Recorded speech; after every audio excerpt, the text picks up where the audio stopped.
छोटे से राज्य का एक ऐसा राजकुमार जिससे सबको थी ब्रह्मांड का सबसे महान योद्धा बनने की उम्मीद। शत्रुओं ने ऐसा क्या किया कि अचानक उसकी सारी शक्तियां हो गई शून्य। क्या क्षितिज पुनः बन पाएगा ब्रह्मांड योद्धा? क्या क्षितिज ले पाएगा अपने दुश्मनों से बदला?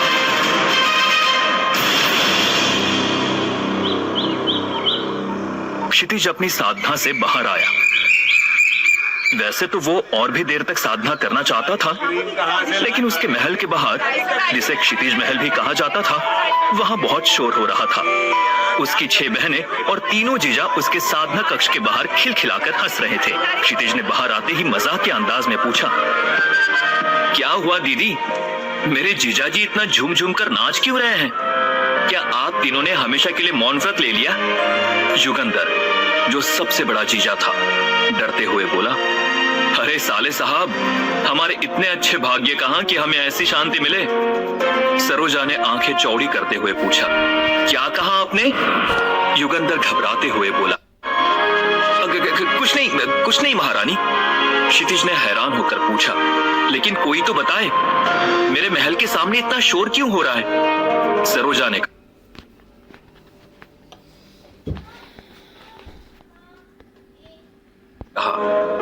जल्द ही इस महल में शहनाई बजेगी।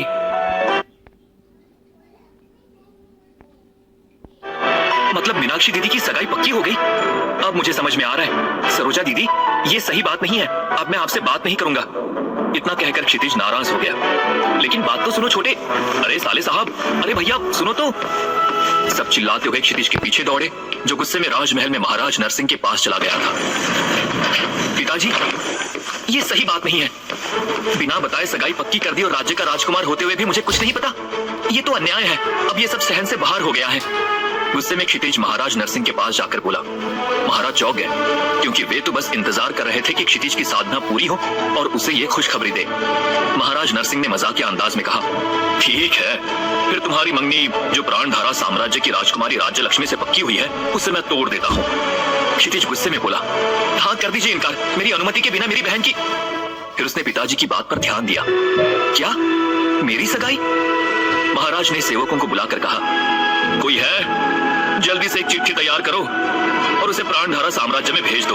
उन्हें यह कह देना कि हमारे राजकुमार इस रिश्ते से सहमत नहीं है। राजकुमारी राजलक्ष्मी का नाम सुनते ही क्षितिज की आंखें चमक उठी। राजकुमारी की खूबसूरती के चर्चे चारों तरफ थे। कोई उसे परी कहता था, तो कोई स्वर्ग की अप्सरा। क्षितिज तुरंत महाराज के सामने सिर झुकाकर बोला, नहीं नहीं पिताजी, ऐसी कोई बात नहीं है। मैं तो गलतफहमी का शिकार हो गया था। कृपया मुझे माफ कर दीजिए। सभी बहनें और उनके पति, जो नवांगन राज्य की सीमाओं के विभिन्न राज्यों के राजा या राजकुमार थे, हंस हंसकर पेट पकड़ने लगे। जिस पर अभी सब हंस रहे थे, वो कोई आम राजकुमार नहीं था। क्षितिज 17वें स्तर का योद्धा था, जो न केवल उसके हम उम्र युवाओं बल्कि उससे 10 साल बड़े लोगों से भी ज्यादा शक्तिशाली था। लोगों का कहना था कि अगर क्षितिज इसी तरह मेहनत करता रहा, तो वो आने वाले 5 वर्षों में महाराज नरसिंह, जो 97वें स्तर पर थे, को भी पीछे छोड़ सकता था। ये कोई छोटी मोटी बात नहीं थी, क्योंकि नरसिंह नवांगन राज्य के सबसे ताकतवर व्यक्ति थे। उनके बाद सेनापति रंजीत का स्थान था, जो केवल 45वें स्तर पर थे। वैसे तो नवांगन राज्य सपनोल्लास महासाम्राज्य का एक बहुत ही छोटा राज्य था, इतना छोटा कि महासाम्राज्य के 90% लोगों को इसका नाम तक पता नहीं था। लेकिन आज राजमहल में जो संदेश आया था, उसने सबको आनंदित कर दिया था। संदेश के साथ ही क्षितिज के दादाजी की अंगूठी भी थी, जिससे साफ होता था कि उसके दादा की मित्रता के कारण यह रिश्ता आया था। खुशी के इस माहौल में हंसी मजाक चल ही रहा था कि अचानक धड़ाम की जोरदार आवाज आई। ये आवाज इतनी भीषण थी कि महल के सभी लोगों के कान फटने लगे। पूरा महल इस गूंज से कांप उठा। महल में जो भी मौजूद थे, उनके कानों से खून निकल आया। सभी दौड़कर महल की खिड़की की ओर भागे और वहां जो उन्होंने देखा, उस पर विश्वास करना मुश्किल था। अग्नि वर्षा करने वाले 2 विशालकाय ड्रैगन, वे दोनों पूरे नवांगन राज्य को भस्म करने पर उतार उठे। उनकी स्तर संख्या 100 थी। अगर महासाम्राज्य को छोड़ दिया जाए, तो बाकी सभी राज्य मिलाकर भी इन्हें पराजित नहीं कर सकते थे। कोई कुछ समझ पाता, तभी एक और धमाके के साथ राज्य के शस्त्रागार की इमारत आग की लपटों के हवाले हो गई। सभी ने उस तरफ देखा जहां से आग का गोला आया था। महाराज ने आदेश दिया, सैनिकों, मुकाबला करो। लेकिन वो जानते थे कि उनकी सेना ड्रैगन का मुकाबला नहीं कर सकती। ठीक वैसा ही हुआ। सैनिकों ने तुरंत तोप के गोले ड्रैगन की तरफ डालने शुरू किए। लेकिन ड्रैगन इतनी तेजी से उड़ रहा था कि वो गोले पहुंचने से पहले ही आंखों से ओझल हो गया। तभी सामने से एक दूसरा ड्रैगन आता सभी को दिखाई दिया। वो सीधा क्षितिज, लेकिन क्षितिज मैदान छोड़कर जाने वालों में से नहीं था। उसने सामने रखा भाला उठाया और ड्रैगन की तरफ फेंक दिया। फुर्ती से ड्रैगन हटा, लेकिन उसने तुरंत अपने मुंह से एक आग का गोला निकाला जो महल की तरफ पिछले हिस्से पर लगा।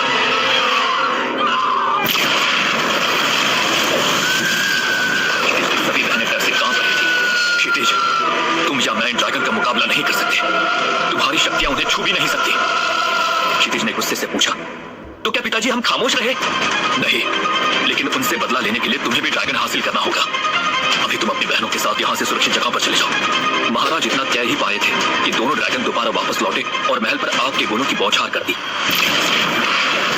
पूरे महल में अफरा तफरी का माहौल हो गया। सभी अपनी जान बचाने के लिए भागने लगे। क्षितिज और महाराज नरसिंह भी एक दीवार के पीछे थे। हमारे दुश्मन ये ड्रैगन नहीं, बल्कि वो है जिसने इन्हें हमला करने का आदेश दिया है।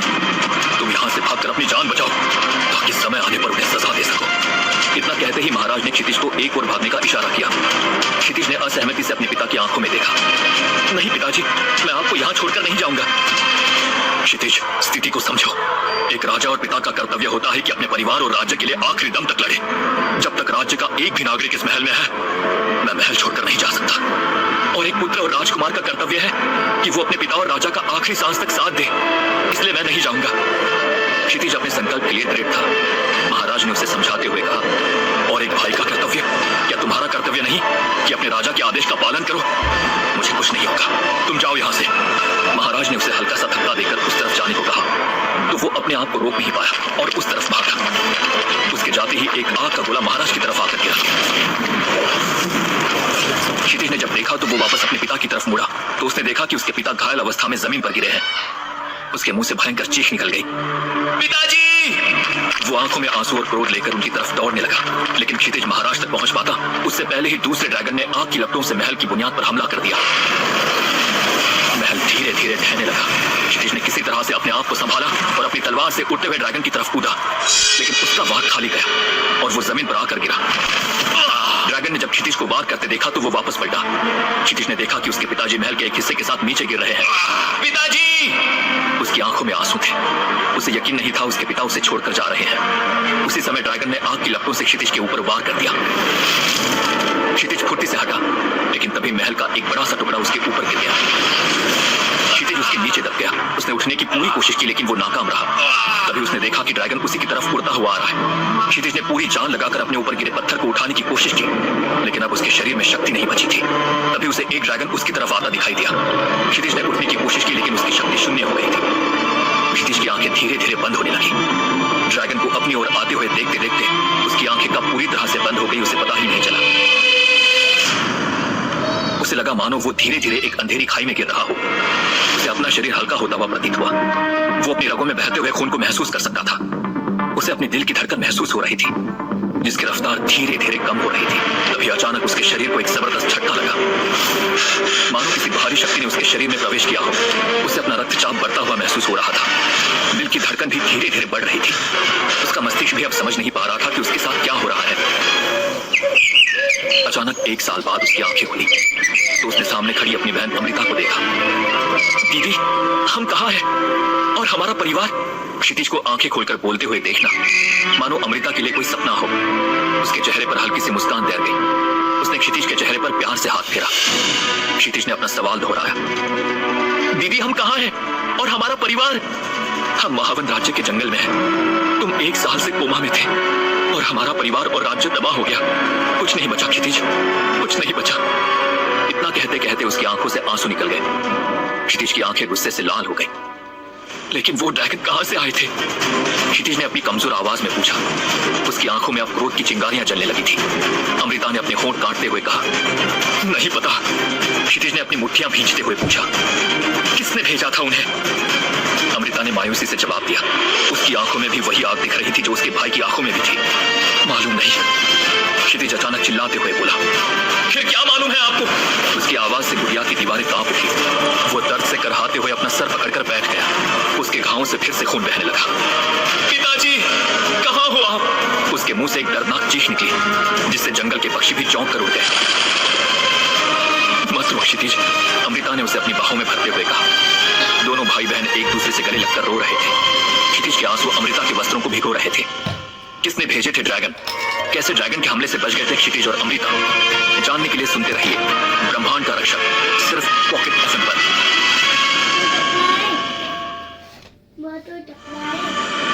अब जो हो गया वो हो गया, तुम बीती बातों को टाल नहीं सकते। अमृता के स्वर में एक बड़ी बहन की कठोर ममता थी। क्षितिज के आंसू अमृता के वस्त्रों को भिगो रहे थे, लेकिन धीरे धीरे उसके शरीर में एक अजीब ऊर्जा दौड़ने लगी। अचानक वो अमृता की बाहों से अलग हुआ। उसके चेहरे पर एक भयानक दृढ़ संकल्प का भाव था। मैं हमारे परिवार को इस तरह खत्म करने वाले को नहीं छोड़ूंगा, क्षितिज ने ऐसी भयानक आवाज में कहा जिसे सुनकर अमृता भी सिहर गई। उसकी आवाज में अब वो राजकुमार वाली शक्ति वापस आ गई थी। इसके लिए मुझे मेरे प्राणों की आहुति देनी पड़ी तो भी मैं हिचकूंगा नहीं, मैं अपनी आखिरी सांसों तक लड़ता रहूंगा। जैसे जैसे वो बोलता गया उसकी आवाज और भी शक्तिशाली होती गई। मेरी मासूम सी बहनों का बदला मैं जरूर लूंगा, उसने अपनी आंखों में ऐसे अंगारे लिए कहा जिससे पूरा जंगल हिल गया। अमृता ने उसका हाथ थामते हुए कहा, जरूर लेना बदला, जरूर लेंगे मेरे भाई, मैं भी तुम्हारे साथ हूं। उसकी आंखों में भी वही आग थी जो क्षितिज की आंखों में थी। उनकी आंखों की प्रतिज्ञा ने जैसे पूरे जंगल को रोशन कर दिया था। क्षितिज ऐसे ही अमृता की गोद में रोते रोते बदला लेने के सपने देखते हुए सो गया। उसके चेहरे पर अभी भी आंसुओं की चमक थी, लेकिन उसके होठों पर एक विचित्र संकल्प की मुद्रा थी। सुबह सुबह जंगल से उठती जानवरों और पक्षियों की आवाजों से क्षितिज की नींद टूट गई। वो आंखें मलते हुए उठा तो उसने देखा कि वो अपनी खटिया पर अकेला था। अमृता कहीं दिखाई नहीं दे रही थी। वो लंगड़ाते लंगड़ाते कुटिया से बाहर आया। हर कदम पर दर्द की लहर उसके शरीर में दौड़ जाती थी। तभी अमृता उसके लिए अपने हाथों में एक मरा हुआ खरगोश लिए आती दिखाई दी।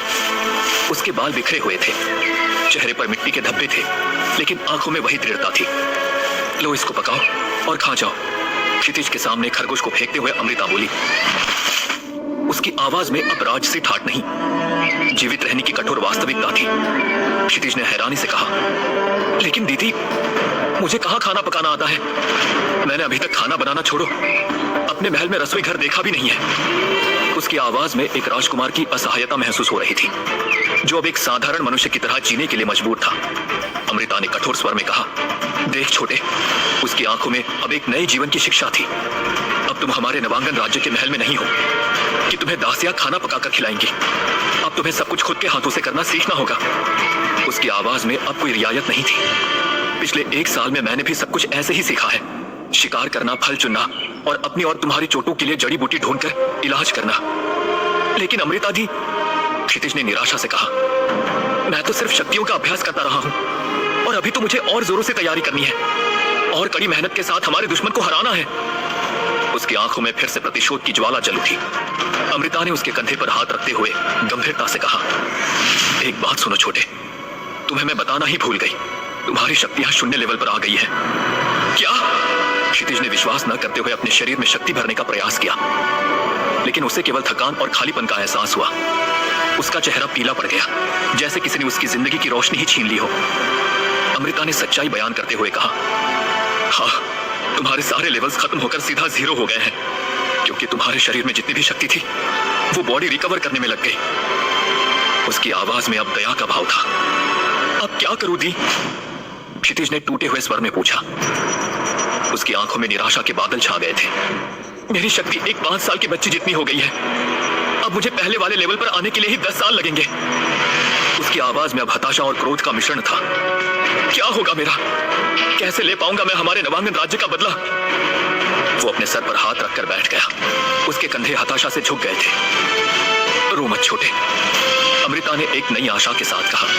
उसकी आवाज में अब एक नई योजना की झलक थी। मैं हमारे नवांगन राज्य से 2 साल से बाहर रही हूं, तो मुझे एक बात का पता चला है कि अगर हमें जल्दी शक्तिशाली होना है तो हमें एक शक्तिशाली ड्रैगन का साथ चाहिए।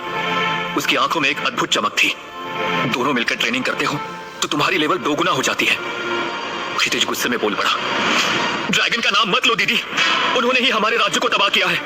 मुझे उन पर भरोसा नहीं है। ड्रैगन ना तो किसी के शत्रु होते हैं, ना किसी के दोस्त, वो सिर्फ अपने मालिक का आदेश मानते हैं। अमृता के मुंह से इतना सुनते ही क्षितिज को अपने पिता की बात याद आ गई। हमारे असली दुश्मन ये ड्रैगन नहीं, इन्हें यहाँ भेजने वाला कोई और है, और उससे बदला लेने के लिए तुम्हें भी ड्रैगन हासिल करना होगा। लेकिन दीदी, मैं ड्रैगन कहां से ढूंढ कर लाऊं? क्षितिज ने आश्चर्य से पूछा। उसकी आंखों में पहली बार आशा की किरण दिखी। यहाँ से करीब 200 मील पर एक पर्वत है। वहां पर सभी प्रकार के ड्रैगन मिलते हैं और वे तुम्हारे तब तक साथ देते हैं जब तक तुम जिंदा हो। उसकी आवाज में अब एक नई यात्रा का उत्साह था। ये ड्रैगन कितने प्रकार के होते हैं? ड्रैगन के 7 प्रकार होते हैं। अमृता ने गुरु की तरह बताना शुरू किया। पहला, अग्नि ड्रैगन। इस प्रजाति के ड्रैगन आग की शक्ति से युक्त होते हैं और उनके शरीर से आग की बूंदें निकलती हैं। उनकी एक फुंकार से पूरे गांव को राख में बदल सकते हैं। क्षितिज की आंखें चमक उठी। उसे याद आया कि ऐसे ही ड्रैगन ने उसके महल को जलाया था। दूसरा, वायु ड्रैगन। इन ड्रैगन्स का शरीर हवा के तत्वों से युक्त होता है और वे उच्चतम स्थानों में भी उड़ सकते हैं। एक बार में हजारों मील की दूरी तय कर सकते हैं और कभी थकते नहीं। उनकी एक फूंक तूफान लाने के लिए काफी है। इतना कहते कहते अमृता उस खरगोश को उठाकर उसे साफ करने लगी। तीसरा, जल ड्रैगन। इन ड्रैगन्स को जल से जोड़ा जाता है और वे पानी के अंदर भी रह सकते हैं। वे समुद्र की सबसे गहरी खाइयों में भी सांस ले सकते हैं और तूफानी लहरों को भी अपनी पूंछ के एक झटके से शांत कर सकते हैं। क्षितिज हर शब्द को ध्यान से सुन रहा था, मानो वो इस ज्ञान को अपने खून में उतार लेना चाहता हो। अमृता ने आग जलाकर खरगोश को भूनना शुरू कर दिया था। चौथा, पृथ्वी ड्रैगन। इन ड्रैगन्स का शरीर पृथ्वी के तत्वों से समृद्ध होता है और वे पृथ्वी के नीचे चल सकते हैं। वे पहाड़ों को खोदकर गुफाएं बना सकते हैं और जमीन में घुसकर अपने शत्रुओं पर हमला कर सकते हैं। इन्हें खजाने की तलाश में इस्तेमाल किया जा सकता है क्योंकि वे धरती के गर्भ में छिपे रत्नों को महसूस कर सकते हैं। क्या? धरती के अंदर के रत्नों को कैसे प्राप्त कर लेते हैं? क्षितिज ने आश्चर्यचकित होकर पूछा। इनके शरीर में ऐसी शक्ति होती है जिससे ये धरती के ऊपर उड़ते हुए भी धरती के अंदर के रत्नों से निकलने वाली मैग्नेटिक किरणों को महसूस कर लेते हैं, जिससे उन्हें उनके छुपे होने का पता चल जाता है। अमृता ने खरगोश को पकाते हुए बताया। पांचवा, सुरक्षा ड्रैगन। ये ड्रैगन अपने शक्तिशाली संरक्षा शक्तियों के लिए प्रसिद्ध हैं और वे अपने आसपास के क्षेत्र को सुरक्षित रखने में सक्षम होते हैं। उनके चारों ओर एक अदृश्य दीवार होती है जिससे कोई भी हथियार या जादू उन्हें नुकसान नहीं पहुंचा सकता। वे अपने साथी को भी यहाँ सुरक्षा प्रदान कर सकते हैं, इसलिए राजा लोग इन्हें अपने राज्य की रक्षा के लिए पालते हैं। अमृता की आवाज में अब और भी गहराई आ गई थी और क्षितिज की आंखों में ड्रैगन की कल्पना के चित्र उभरने लगे थे। छठा, रेडिएशन ड्रैगन। इन ड्रैगन्स को अद्भुत रेडिएशन शक्तियों से युक्त किया गया है और वे अपने प्रतिद्वंदी क्षेत्र को अस्त्र शक्ति से नष्ट कर सकते हैं। उनके पंखों से निकलने वाली किरणें एक बड़ी सेना को पल भर में समाप्त कर सकती है। इनको वश में करना सबसे कठिन है, लेकिन अगर कोई इन्हें वश में कर ले तो वो किसी भी युद्ध में अजय हो जाता है। आग में रखा खरगोश अब तक लगभग पक चुका था। क्षितिज ने उत्सुकता से कहा, मुझे भी अपना बदला लेने के लिए एक अजय योद्धा बनना है दीदी। मुझे इस ड्रैगन को हासिल करना होगा। रेडिएशन ड्रैगन ड्रैगन से भी खतरनाक ड्रैगन होता है। 7वां ड्रैगन, सोम ड्रैगन। ये ड्रैगन सोम यानी कि असुरों के अमृत के साथ जोड़े जाते हैं। उनके शरीर से निकलने वाला अमृत घावों को भर सकता है और मरने वाले को भी जीवन दे सकता है। इनके विशाल पंख 100 वर्षों से भी अधिक उम्र के होते हैं और उनकी आंखों में पूरे ब्रह्मांड का ज्ञान होता है। क्षितिज ने अमृता की बातें सुनते हुए अपनी आंखें बंद कर ली, मानो वो इन ड्रैगन को अपने दिमाग में उतार रहा हो। इन ड्रैगन की लेवल्स होती हैं क्या? उसने अचानक पूछा। उसकी आवाज में उत्साह था। हाँ, होती है। एक पत्ते में खरगोश का मांस परोसते हुए अमृता ने बताना शुरू किया। पहली 12 ड्रैगन लेवल 1 से 10 तक ये नवजात ड्रैगन होते हैं जिनमें आग, वायु, जल और पृथ्वी की बूंदें प्रदर्शित हो सकती हैं। ये छोटे और कमजोर होते हैं, लेकिन इनकी बुद्धि तेज होती है और ये जल्दी सीख जाते हैं। इनके पंख अभी विकसित हो रहे होते हैं और ये कम ऊंचाई पर ही उड़ सकते हैं। अमृता हर विवरण को इस तरह बता रही थी मानो उसने सैकड़ों ड्रैगन्स को अपनी आंखों से देखा हो। दूसरा, युवा ड्रैगन। लेवल 11वें लेवल से 25 तक इन ड्रैगन्स ने अपनी शक्तियों को और भी विकसित किया है और वे सामान्य स्तर के क्षेत्रों में देखे जा सकते हैं। इनके दांत और पंजे धातु की तरह कठोर हो जाते हैं और इनकी आंखों में जादुई शक्तियां होती हैं। ये अपने शिकार को दूर से ही पहचान सकते हैं और अपनी प्राकृतिक शक्तियों का उपयोग करना सीख जाते हैं। क्षितिज भले ही अपना खाना खा रहा था, लेकिन उसका पूरा ध्यान अमृता की बातों पर था। तीसरा, मध्यस्थ ड्रैगन। 26वीं लेवल से 40 लेवल तक इन ड्रैगन्स ने अपनी क्षमताओं को मजबूत कर लिया होता है और वे बड़े और शक्तिशाली स्तर के क्षेत्रों में दिख सकते हैं। ये पूरी तरह से विकसित होते हैं और इनके शरीर पर मजबूत कवच की तरह स्केल्स होती हैं। ये तूफान और आग जैसी प्राकृतिक आपदाओं का मुकाबला कर सकते हैं और अपने क्षेत्र की रक्षा के लिए जल्दी से जल्दी वापस आ सकते हैं। चौथी, अद्वितीय ड्रैगन। 41वीं लेवल से 55 लेवल तक इन ड्रैगन्स की अद्वितीय शक्तियां और विशेषज्ञता होती है जो उन्हें अन्य ड्रैगन से अलग बनाती है। ये अपनी प्रजाति के विशेष गुणों में महारत हासिल कर लेते हैं। जैसे एक अग्नि ड्रैगन अपनी आग से स्वर्ण धातु को भी पिघला सकता है और एक जल ड्रैगन सागर की गहराई में छिपे खजाने को बिना सांस रोके हासिल कर सकता है। क्षितिज को 1 साल बाद खाते देखकर अमृता जहां खुश थी, वहीं क्षितिज बिल्कुल एक अच्छे शिष्य की तरह अमृता की दी हुई एक एक जानकारी को ध्यान से सुन रहा था। 5वां लेवल, उत्कृष्ट ड्रैगन, लेवल 56 से 70 तक। इन ड्रैगन्स ने अपने सबसे शक्तिशाली रूप से अपनी शक्तियों को विकसित किया है और वे अन्य ड्रैगन्स के सामान्य स्तर से आगे हैं। इनकी उम्र सैकड़ों साल की होती है और इनकी बुद्धि मानवों से भी तेज होती है। ये अपने क्षेत्र के राजा होते हैं और छोटे ड्रैगन इनका आदेश मानते हैं। छठी महाड्रैगन, लेवल 71 से 85 तक। इन ड्रैगन्स का स्तर बहुत ऊंचा होता है और उनमें विशेष शक्तियों का संबंध हो सकता है जो उन्हें शक्तिशाली बनाती है। ये ड्रैगन अपनी प्रजाति की सीमाओं को पार कर जाते हैं, जैसे एक अग्नि ड्रैगन जो बर्फ को भी नियंत्रित कर सकता है, या एक जल ड्रैगन जो आकाश में बादलों के बीच उड़ सकता है। इनकी शक्तियां दैवीय प्रतीत होती हैं और केवल महान योद्धा ही इनसे मित्रता कर सकते हैं। अपना आखिरी निवाला खाते हुए अमृता ने आगे बताया, 7वीं अद्भुत ड्रैगन, 86वें लेवल से 100 तक। इन ड्रैगन्स को देवता समान माना जाता है और उनकी शक्तियां अद्वितीय होती हैं जो उन्हें ब्रह्मांड के विभिन्न क्षेत्रों में समर्थ बनाती हैं। ये प्राचीन युग के साक्षी होते हैं और इनके पास वो ज्ञान होता है जो मानव इतिहास में कहीं लिखा नहीं गया। इनकी एक फुंकार से पर्वत धाराशाही हो सकते हैं और इनकी कृपा से मृत भी जीवित हो सकते हैं। इन्हें अपना साथी बनाना लगभग असंभव है, लेकिन अगर कोई इन्हें अपना साथी बना ले तो वो स्वयं देवता बन जाता है। क्षितिज ने गहरी सांस ली। उसके मन में अब सब साफ था। उसे एक ड्रैगन का साथी बनना था और फिर वो अपने परिवार का बदला लेगा। उसकी आंखों में अब नई आशा की किरण थी। दोनों ने खाना खाया। उसके बाद अमृता कुटिया के एक कोने में गई और वहां से एक कपड़े में लिपटी हुई वस्तु निकाली। उसने कपड़ा हटाया और क्षितिज की आंखें चमक उठी। ये तो हमारे पिता की तलवार है। हाँ, अग्निज्वाला, नवांगन राज्य की पवित्र तलवार। क्षितिज ने आदर से तलवार को हाथों में लिया। इसका वजन उसे अच्छी तरह याद था। उसने इसे हवा में घुमाया और उसे लगा जैसे तलवार भी उसे पहचान गई हो। पिताजी, पिताजी, उसने धीमे स्वर में कहा। उसकी आंखों में आंसू थे। मैं आग का बदला जरूर लूंगा। अमृता ने एक लंबी सांस ली। अब हमें चलना चाहिए, उसने कहा। सूरज अभी ऊपर है, हम कुछ मील का सफर तय कर सकते हैं। क्या अमृता और क्षितिज को मिलेगा ड्रैगन? क्या मुसीबतें आएंगी उनके रास्ते में? जानने के लिए सुनते रहिए ब्रह्मांड का रक्षक, सिर्फ पॉकेट एफएम पर।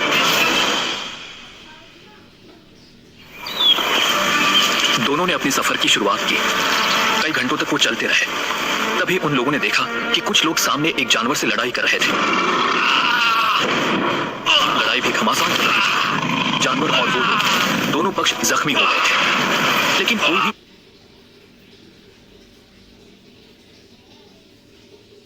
बताइए गाइस, कैसी लगी आपको ये स्टोरी?